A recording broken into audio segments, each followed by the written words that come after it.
चुनाव होंगे। सबसे बड़ी खबर तो बिहार में बनेगी किसकी सरकार, बिहार में आएगी किसकी बहार, ये तो भविष्य के गर्भ में। लेकिन उससे पहले बिहार की जनता को हम इस बड़े से स्क्रीन पर यह दिखाना चाह रहे हैं कि बिहार में तारीखों का निर्णय ले लिया गया है कि किस दिन चुनाव होंगे।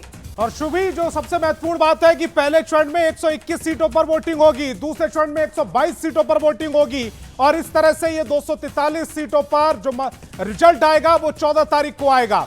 6 तारीख, 11 तारीख, 6 नवंबर, 11 नवंबर ये है चुनाव की तारीखें, यानी कि मतदान की तारीखें। और 11 नवंबर को 122 सीटों पर चुनाव होंगे और 6 को 121 सीटों पर चुनाव होंगे। 14 तारीख को रिजल्ट यानी कि काउंटिंग होगी। 2 चरणों में चुनाव संपन्न हो रहे हैं।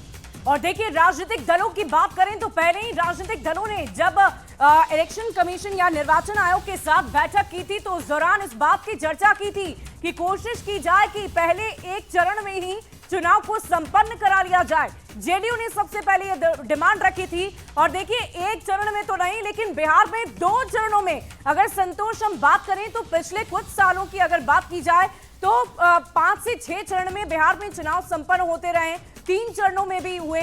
लेकिन ये मुझे लगता है पहली दफा ऐसा होगा कि 2 चरणों में बिहार में चुनाव को संपन्न कराया जाएगा।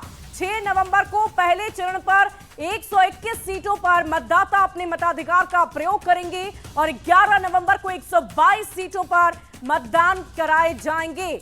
और देखिए, 14 नवंबर ये तारीख भूलिएगा मत, इस दिन बाल दिवस भी हम मनाते हैं, 14 नवंबर की तारीख। और इसी दिन बिहार में किसकी बहार होगी, बिहार